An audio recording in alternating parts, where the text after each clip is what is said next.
United States has vacated yet another military base in Syria, marking a dramatic shift in its footprint inside a country long scarred by war, proxy battles, and fragile alliances. Syria's defense ministry announced on Sunday that its forces had formally taken control of the Al-Shadadi base in the northeastern Hasaka countryside, following what it described as coordination with American forces. The base, once operated by U.S. troops under the banner of the International Coalition Against Daesh, now stands under the authority of the Syrian Arab Army, signaling a significant recalibration of power on the ground.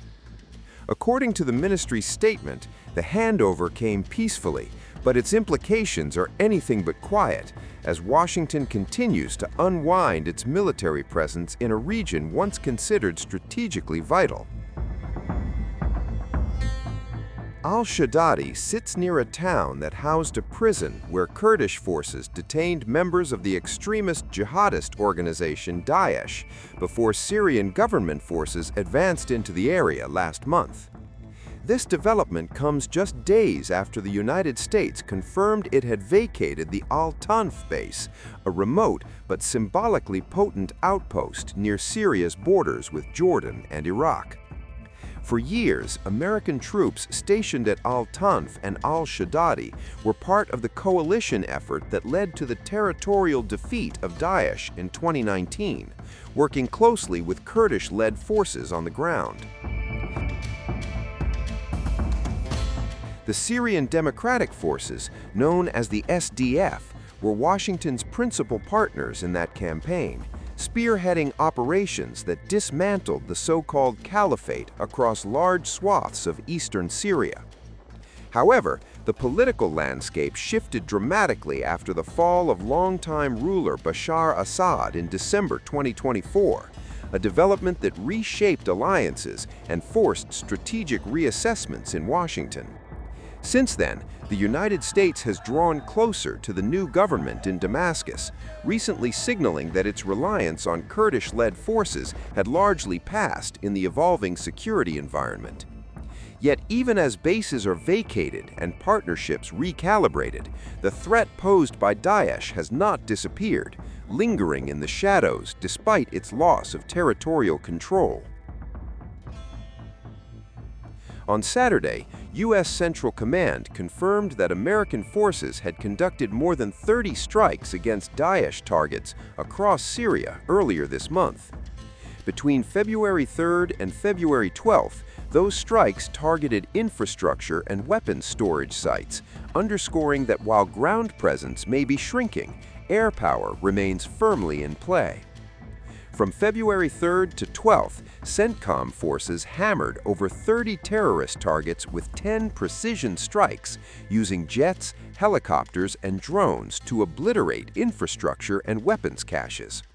This follows 5 earlier hits on ISIS comms sites, logistics hubs, and arms depots from January 27th to February 2nd.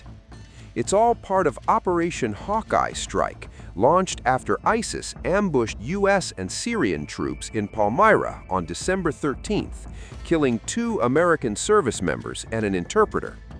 In 2 months, over 50 ISIS fighters killed or captured, more than 100 targets destroyed with hundreds of precision munitions.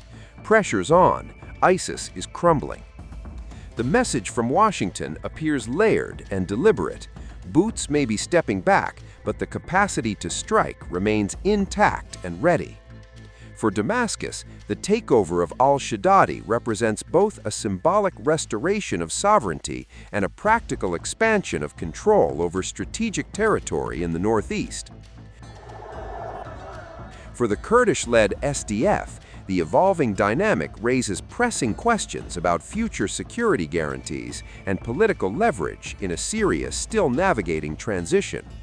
And for the broader region, the withdrawal from Al-Shadadi and Al-Tanf signals a potential pivot point in America's long engagement with the Syrian conflict.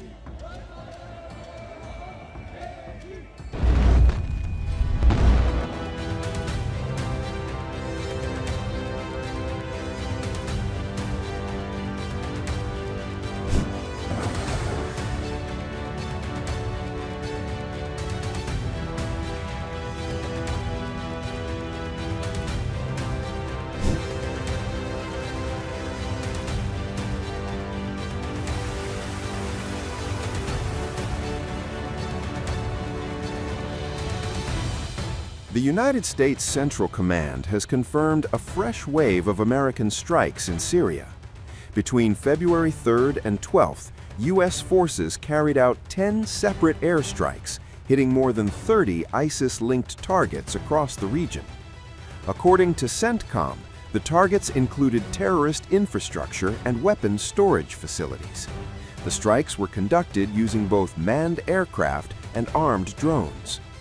The operation is part of what the U.S. military calls Operation Hawkeye Strike, launched after the deadly December 13th ambush near Palmyra that killed 2 U.S. service members and an American interpreter. CENTCOM says the broader campaign over the past 2 months has killed or detained more than 50 ISIS operatives and struck over 100 terrorist infrastructure sites. U.S. officials say the objective is clear: prevent ISIS from regrouping, disrupt its operational networks, and protect American personnel and allies in the region. Times of India videos, your daily dose of India and the world. Global news, different views, and sharp analysis. Pressure of expectation from your fans, your supporters. That is often served as a backdrop for several Bollywood. You're not a brute majority anymore. If you individually take out Tera, Making sense of global conflicts. Tracking the new emerging world order. strike on Israeli military bases. A multi-pronged to stay out of harm's way as Israel started bombing targets across. Understanding changing alliances in a polarized world. Tune into TOI videos for all this and more. Click on the bell icon to subscribe and never miss an update.